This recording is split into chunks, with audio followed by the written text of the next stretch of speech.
if you become the king of Tawe, there is no ballot you will go and tick Tawe as one. There, even if you become the king of Western, there is no ballot you will say Western Kingpin, Natembeya as one. There is no ballot like that. So you have to decide, are you standing for president? Go for it. Caleb will be there with you. And will now marshal support for you.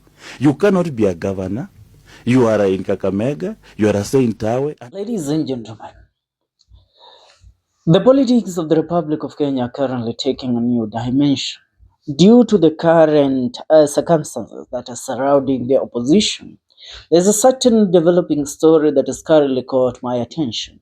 And this story mostly revolves around the leadership of the Mulembe nation at large. And when I say the Mulembe nation, we all are currently of the ideology that there is no any other kingpin of the Luhya nation apart from the governor of Trans-Nzoia County, George Natembeya. Now, George Natembeya, if you remember very clearly, a month or two ago, he was arrested.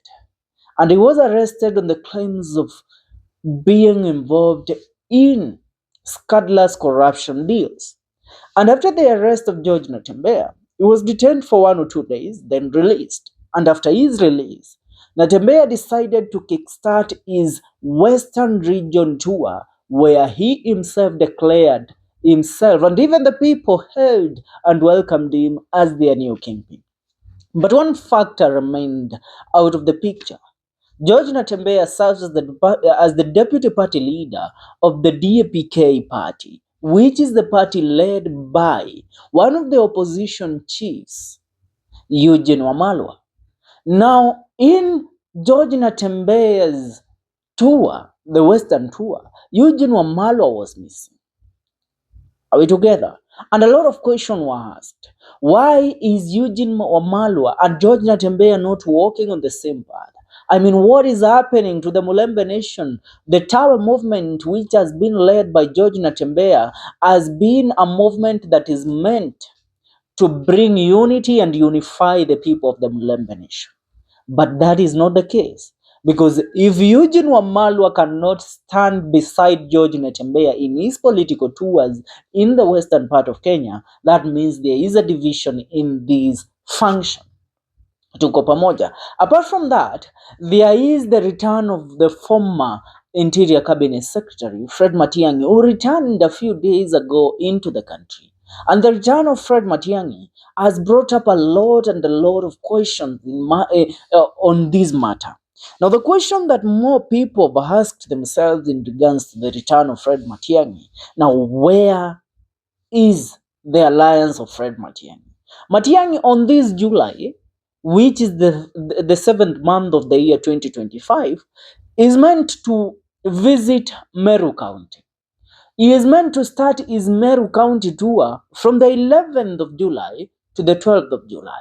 Now there in Meru, he will be welcomed by the former first Meru governor and the former cabinet secretary of Interior, none other than Honorable Peter Gatira Omunya.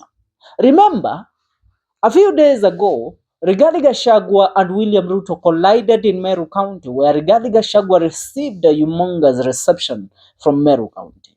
So, looking at the dimensions, we all thought that Gachagua and Matiang'i were all sailing on the same boat, which means that Matiang'i could not start visiting Meru County just a few days after Rigathi Gachagua was left there and the impact that Rigathi Gachagua had in Meru County. He would have waited for a few months before visiting that place. On the other hand, Matiang'i is meant to join hands with none other than George Natembeya on his Western region tour. Matiang'i anaenda kushikana mkono na George Natembeya katika ziara yake ambayo itakuwa ikiendelea kule katika eneo la Luhya land. That place, the welcoming of Matiang'i, even before one Rigathi Gachagua visits that region by George Natembeya, it puts a stain on the track record of this opposition. Because, there are these who are saying that they are working with Matiang'i, Gachagua is saying that they are working with Matiang'i, Matiang'i is saying they are working with Gachagua, but at the end of the day, they all have divided attention. Matiang'i is selling his ideology and agendas. On the other hand, Gachagua is selling his ideology and agendas. And that is why the visit of Matiang'i in Mulembe Nation is not welcomed by Eugene Wamalwa and is not held by Eugene Wamalwa. It's Natembeya who is organizing this. Now let me tell you, George Natembeya, through the path that he is taking, it seems that there is a big division between George Natembeya and his party leader, Eugene Wamalwa. And by the end of the year 2025, Natembeya will either have launched his own party, which he will now be on the negotiating table as the kingpin of the Luhya nation. Because let me tell you one thing. The moment Natembeya kickstarted his Western region tour and and Eugene Wamalwa was missing, the reason Eugene Wamalwa was missing is because Eugene Wamalwa himself knew what George Natembeya was going to do. So, which means that Eugene Wamalwa feels threatened in a way that George Natembeya, as the Luhya kingpin, is going to take all the spotlight.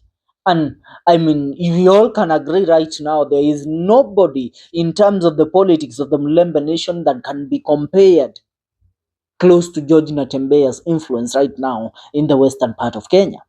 So the moment Eugene Wamalwa decides to stand beside George Natembeya, he will be overshadowed and George Natembeya will be running things. So, you cannot come into my house and, overthrow the government. You can't come into my house and take my wife and kids and expect me to just sit there and say, you hail, long live my son. That is not what Eugene Wamalwa wants in the DAP-K party. So, according to the intel we are receiving, there is a very big developing drift. And even the tour that Matiang'i is going to take to Mulembe Nation this July, where he is being welcomed by one George Natembeya, is not welcomed by one Eugene Wamalwa. Which means that the tour of Matiang'i will be unbeneficial to Rigathi Gachagua and the opposition. Are we together? And that is why George Natembeya has avoided to cross paths with Rigathi Gachagua directly, with Kalonzo Musyoka, with Martha Karua. But for the first time, he has chosen somebody that they are going to tread on the same path. That is Fred Matiang'i. And he is welcoming Fred Matiang'i to the Mulembe Nation. And apart from that, you will all realize that there is another playing dimension here. There is another card that is playing out here. On this edge, there is these people fighting, kina Rigathi Gachagua, Kalonzo Musyoka, Martha Karua, Eugene Wamalwa, on deciding on who will be the flag bearer of this team ahead of the year 2027. Now, there is another dilemma. They don't know who will be the flag bearer. They don't know who exactly will be the running mate that can lead them to beating William Ruto ahead of the year 2027. Now, on the other hand, George Natembeya sees that this function is a dysfunctional function. It isn't working because they are undecided on the right path that they are taking. They are undecided on the people that they are going to choose to represent them. So what is the best thing to do? Disassociate myself with them and then find a new alliance of people who have already decided on the path that they are going to take. And one thing that is for sure, Fred Matiang'i has decided that he is going to become second to nobody. He is going for the top seat, and that is the presidential seat. Now, if he is going for the top presidential seat, then Fred Matiang'i requires to have a running mate. And looking at the dynamics of this politics right now, who is best fitted and which function of people have the right numbers and votes? I mean, to bring up the potentiality of taking on Ruto come the year 2027. It was the Kikuyu and the Luhya. Now, the Kikuyu and the Luhya are not falling on the same path right now. There is a certain division on these, on their ideologies and all that. So, the Luhyas are now joining hands with who? With Fred Matiang'i. Natembeya has always said that his fight is to have the Mulembe nation on the negotiation table as deals are being cracked. And that is what he is going to do. He knows with Fred Matiang'i, they have a way forward. They are not going to fight. He is going to become Fred Matiang'i's running mate, and that the deal is closed. Now, if the deal is closed, now leave the other fighting dogs fight. Leave Akina Eugene Wamalwa, Kalonzo Musyoka, Martha Karua, and the rest to continue fighting for dominance. But for them and Fred Matiang'i, they have made their mind. And that's why I'm telling you, soon enough, the decision is going to be made, and George Natembeya is going to launch his new party, exiting from the DAP-K party. For now, that's what's up. I would love to hear your comments in regards to this. Leave a comment on the comment section. See you in our next video. Don't forget to subscribe.